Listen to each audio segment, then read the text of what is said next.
welcome to GamesMaster, television's most comedic piece of factual programming. Last week, a staggering 47 million people tuned in for our first show. But remember, viewers, to me, you're more than just a number. The girls are having a minor altercation over the possession of my fish fingers, so they're not fighting just for my benefit. Good evening, ladies. What is the most violent thing you've ever done?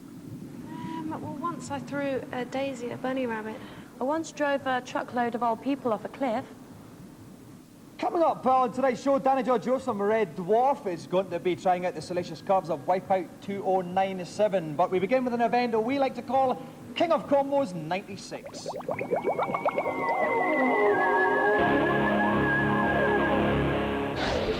With its whopping ultra combos, Killer Instinct is the most involved beat-em-up since Vietnam. We decided to follow up on last year's King of Combos event with Killer Instinct Gold, the latest version of the game on the Nintendo 64. I like to keep a close eye on the arcades, and for this event, I've plucked 3 champion arcade players to demonstrate their combo credentials. The idea is simple enough for even the most dim-witted of viewers. The player who succeeds in pulling off the biggest combo takes the joystick. However, my champions are likely to be sorely tested by the necessity of using the Nintendo 64's unique joystick. It might be great for 3D games, but when it comes to arcade beat-em-ups, those tiny joystick buttons can be fiendishly difficult to manage. So please welcome our 3 Killer Instinct competents, Philip Cook, Mark Griffin and Roy Waterman.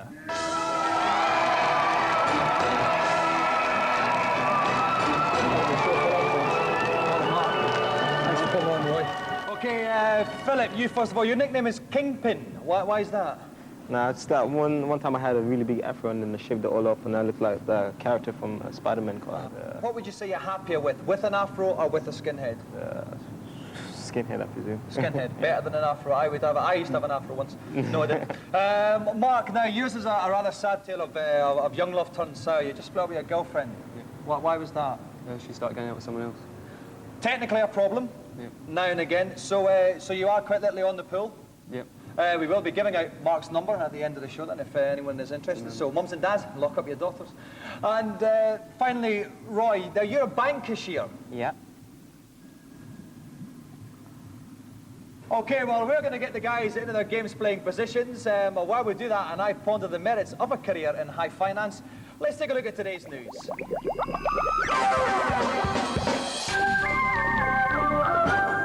First, more on the Nintendo 64.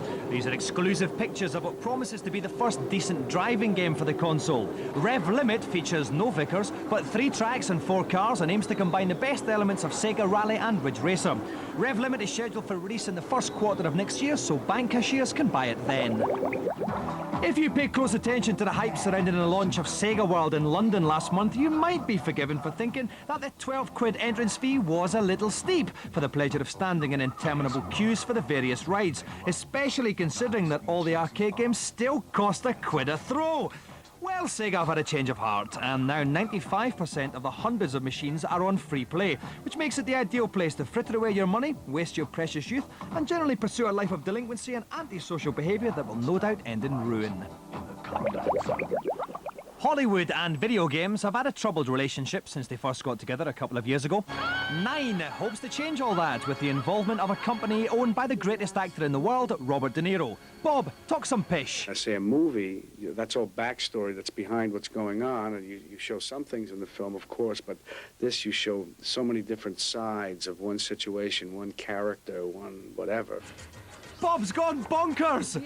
Featuring Cher, James Belushi and Aerosmith, 9 hasn't scrimped on the budget. Whether this will save it from joining the swollen ranks of CAC Hollywood-produced CD-ROMs will be revealed next month.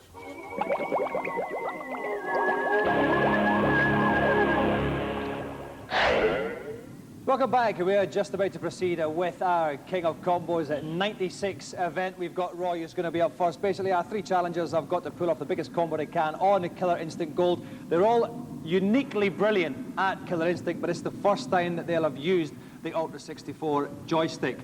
Playing Tweedledum to my Tweedledummer is Derrick Lynch from Namco. Derrick, Any special tips you could give them to pull off the biggest combos? Well, to pull off the biggest combos, they'll have to get out all 5 combo enders. Okay, what's a combo ender? Is that like EastEnders, only set in a video game? No, they do a combo, and then it's an ender, like a special technique or a special move after a combo. Right, okay. Yeah? Yeah. And then after that, with a full power gauge or super gauge, they have to pull out super linkers. Right. Yeah?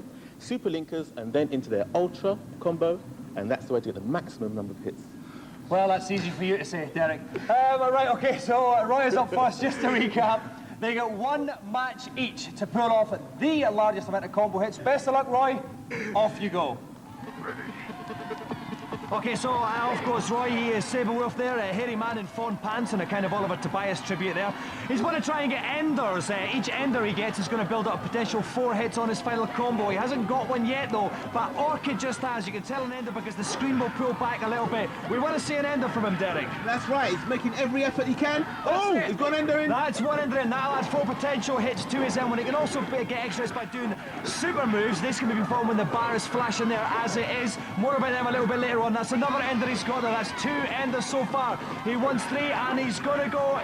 Is this into the combo yet? No, that's the 3rd ender. We might see a combo soon coming up, Derek. That's right. He's going to aim for his super bar and to finish off. His super bar splash, and this is it. He's going into the combo now. He's moving close, getting a lot of hits. Tell us what moves he's doing, Derek. Scratches, dashes. I'm speechless. Speechless. Scratches, dashes up in the end there. He could have pulled off a super move there at the end, but he hasn't, which means he's finished with a 45-hit combo. Okay, Roy shakes his head a little bit there. I thought that was quite good. Please make way for Mark. Okay, Derek. Now, Roy didn't use all of his skills that he's learned as a bank cashier. What did he miss out upon? Well, it was his super linkers. He needed those. Just a little bit of slippiness in the fingers there, Yeah, which I hope he doesn't do when he's counting someone's £20 notes in his job as a bank cashier. Do you know that? Okay, right, so, Mark, 45 hits is what you have to beat. Best of luck, off you go. So Mark playing his combo, big black guy on the left-hand side with the combat trousers and the light pumps. Okay, we are looking for some enders there. I haven't seen one yet. That's the first ender. Remember, you can get a few more of these. You can also go for super moves. That's the bar at the top left-hand corner of the screen. You can see that there. He wants that to be flashing. He put up his super moves at the end of the combo, again extending it. That looked like, no, it wasn't quite another ender. His bar's not very high there. I'd want to see it higher if I was him. Oh, yeah, he's looking good. He's looking mean. This guy's using some real skills. Okay, now that was an ender from Orchid there. And I think, no, he's gone into it. He's gone into the combo and his combo bar's not as high as possible. But some good punching action there. It's a super move to finish it off with, but I don't think he had enough enders in his combo. 41 hits, not quite as good as Roy. Thank you, Mark. Please make way for Kingpin. Okay, so Derek, Mark didn't get as much as Roy there. Why? Well, unfortunately, he only managed 4 combo enders. Right. He needed all 5.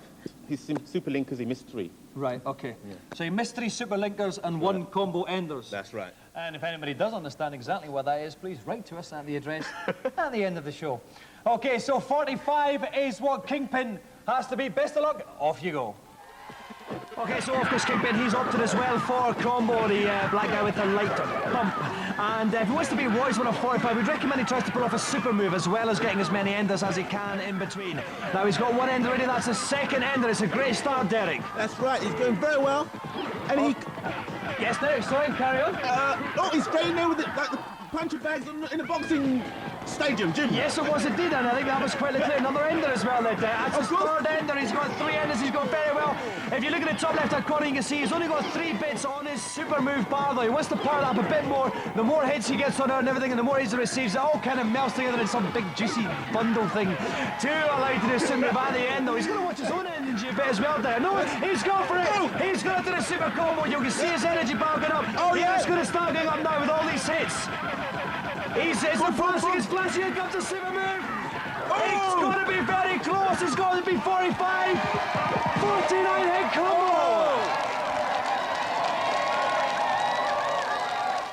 That is quite literally how you get 49 hit combo. That was indeed top combo work, Kingpin. Right, Mark, the poorest of the bunch, 41 hits there. I mean, still incredible given the short amount of time you've had on the game. Where did it go wrong for you? Well, I didn't pull off enough end. I didn't pull off the last ender. Did the fact that you haven't used the joystick, I mean, was that anything to do with it? Well, it's quite hard to use it if you just suddenly happen to use it. It's odd to play with. Pathetic, isn't it? Absolutely pathetic. No, I'm only joking. Right, Roy, would you agree with Mark? Did you have the same kind of problems there with a joystick? Very much so. Yeah, I was just playing safe myself. Right. Probably not the best time to play safe at a kind of huge, big challenge on TV type situation, but there you go. And finally, Kingpin.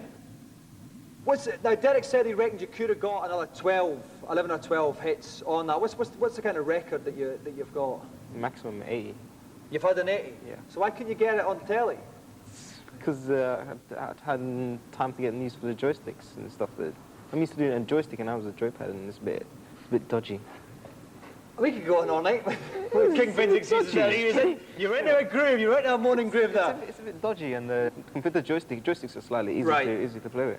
I'd love to hear more, but we do actually have a lot of the show still to get through. And it doesn't matter because you won anyway, which means that to go to GamesMaster Joystick 4, King of Combos 96, goes to Kingpin.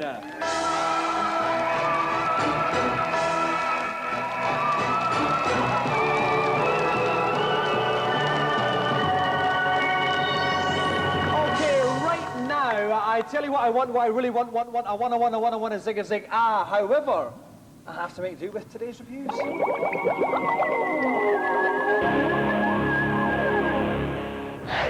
Younger viewers won't remember the fear we once had of a Third World War, but you can relive those hairy days on the PlayStation with Soviet Strike.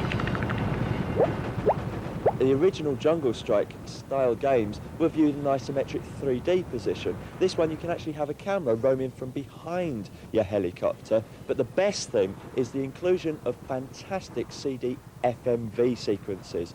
Very Command and Conquer in style.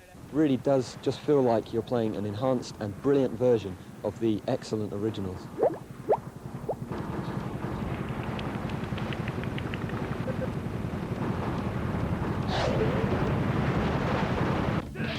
Next up, Fighting Vipers pits woefully dressed combatants against each other in an attempt to bring knee pads back in fashion. The thing that makes Fighting Vipers particularly different to Virtua Fighter is that it's a lot easier to get into. Anyone can pick it up and do a flashy move straight away, but it takes a real gamer, real hardcore beat-em-up player to learn all the really complicated floating combos, string everything together. That really is the mark of a good beat-em-up. Fighting Vipers is superb. I can instantly get into it, and it's even got a record mode where you can play back your best fights.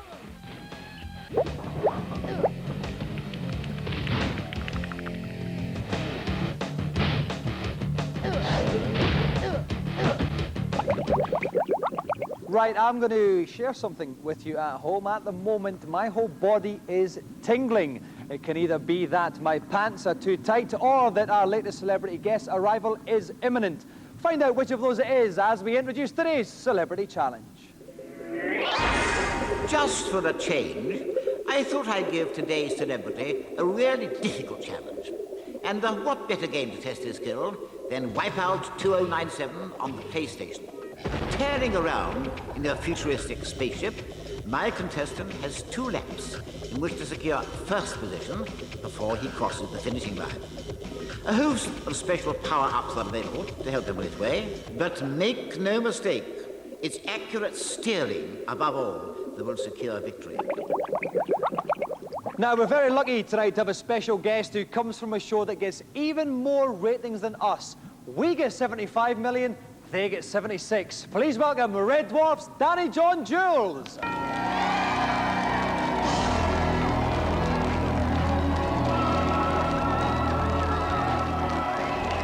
Welcome to the show, Danny. How you doing, mate? All right? Well, sir, well. Okay, listen now, Danny.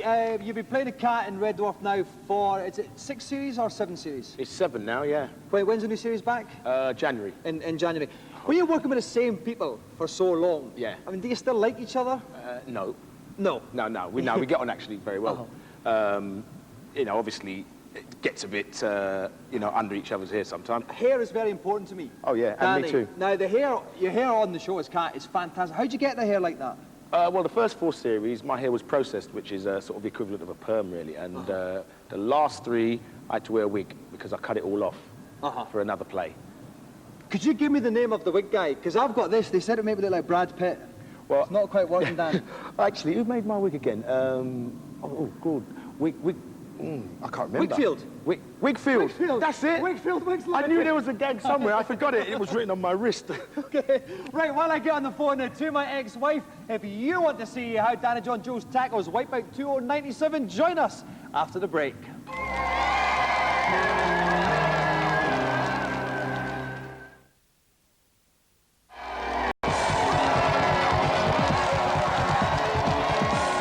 Welcome back. Red Dwarf Danny John-Jules is our special guest tonight, and now Danny is about to pit his skills on Wipeout 2097. Driving me around the bend, just for a change, is Dave Perry. Dave, is there any truth in the rumour that when you take your bandana off, your hair is even bigger than Danny's?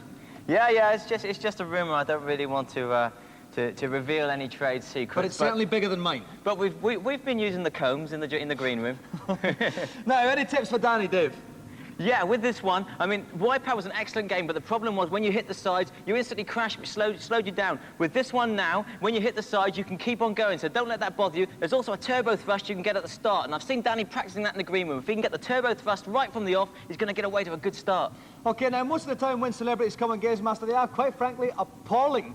We do have to say that Danny is a bit tasty. This is one of the most difficult celebrity challenges we've ever had. Danny has to basically quite literally come in first place in an almost like real life type situation. Best of luck, Danny. You have 2 laps to achieve first place.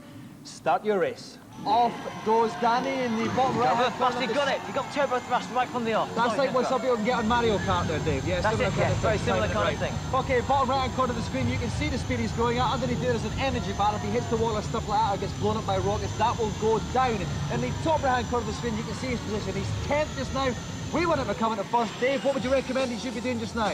Well, what he should be doing is just taking these corners very, very carefully and just getting all the power-ups he can, using them, getting the other end, getting the enemies off the track and out of his way, because he needs to be around 5th position at the end of this lap if he's going to do this challenge. Okay, these little blue arrows I can see, is that like the first game? Are they speed-up pads? That's right, the blue arrows are speed-up pads, and then the stars, whatever colour they are, those are the power-ups. Get the power-ups shown at the top centre of the screen. At the moment, he's got a turbo, so on a straight, he's going to get an extra burst of speed and whiz past his opponent. Okay, he's in 6th place. Oh, no, he wasn't 6th, but he's smacked right into the wall. He's getting electrocuted there, Dave. No, this is a new feature. This is like an F-Zero on the old Super Nintendo game, and he'll power up. That will charge up his energy back up, but it is the slower way around the track. Okay, we've done 1 lap. He's in 7th position. That is lower down the order than Dave said he needed to be to come first. He's really going to have to put out all the stops here, Dave. He is, yes, and he's got it all to do as well because he's chosen to use the steering wheel, which does make the challenge much harder than if you use the joypad. And he's got it balanced on his knees, so he really has made it tough for himself. Unless, of course, you have incredibly sticky knees. He's in 4th place now. There's not a huge, about halfway around the lap here, Dave. Can he still do it? He's in 4th.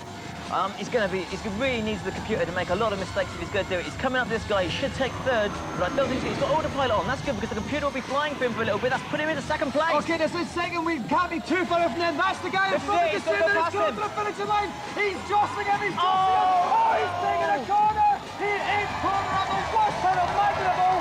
So Danny John-Jules finishes in 2nd. Oh man, I could smell his aftershave. Commiserations, Danny.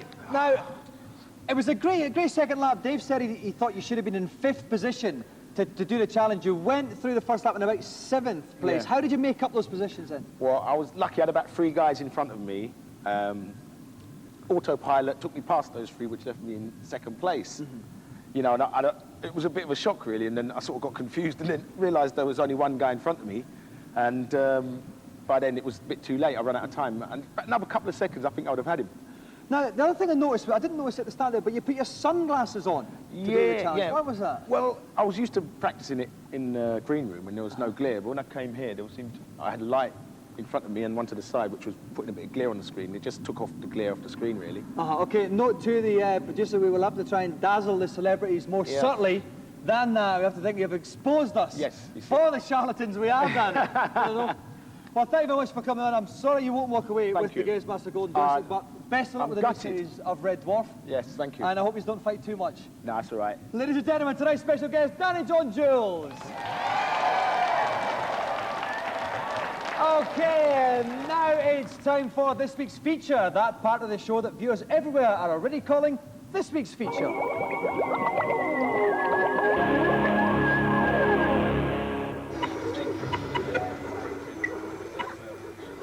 When an industry gets nostalgic about its past, you can tell it's reached full maturity. Unfortunately, I haven't, which is why I'm wearing an atrocious 70s shirt as a cheap gag about retro games. Yes, retro is the word on everyone's lips at the moment, and titles like Namco Museum, Space Invaders and the Williams Arcade Classics are rising from the grave to fill some fat publishers' bulging pockets once more. I went along to the world's first retro game exhibition in HMV in London to visit some old friends. 1978, the Labour Party in Britain was in its death throes with the winter of discontent, but there was good news for video game punters in the home because the Atari 2600 came out. I was only 8 years old at the time. This was the first home console that you could buy. It was very successful because it was mostly arcade conversions, things like Phoenix, which you can see here. Unfortunately, my family couldn't afford one because it cost £100 and we were living in a hole in the street at the time. This was the first computer I ever owned, the ZX Spectrum. The year was 1982. Music-wise, it was the modern romantic era of Adam and the Ants, Spandau Ballet, Duran Duran. This was a great little machine. It had 14,000 titles. There was a real gaming boom around this. It also saw the first ever systems war. You had the ZX Spectrum, and you also had the Commodore 64. Commodore 64 only had 10,000 titles released for it. Pretty much the same games, but it was a lot bigger, bulkier, a lot less fashionable. I had a ZX Spectrum, and we always thought that people who had Commodore 64s smelled a little bit. Between them, the Spectrum and Commodore launched the British game scene. It's hard to believe now, but at the time, these graphics from Lunar Jetman were every bit as revolutionary as something like Wipeout seems today. Nightlore was another classic produced by the company that was to become Rare, the people behind Killer Instinct. The wolf theme, obviously a favourite of theirs even then. Manic Miner might look pretty primitive to you, but without this, Mario would still be sticking his hand up blokes' U-bends. Some folk believe the playability of these games make them better than most of today's efforts. I thought I'd ask games design legend Peter Molyneux what he thought of them in my office. Is there any lessons that can be learnt by programmers now from going back and looking at these old classic games? Yeah, absolutely. I mean, the thing is that all those old classic games were just truly gameplay orientated. And that's what a lot of people forget. You've got flashy graphics, wonderful sound, and great intro sequences, and then, oops, it's the last month before we finish the game. Oh, what have we forgotten? I know, gameplay.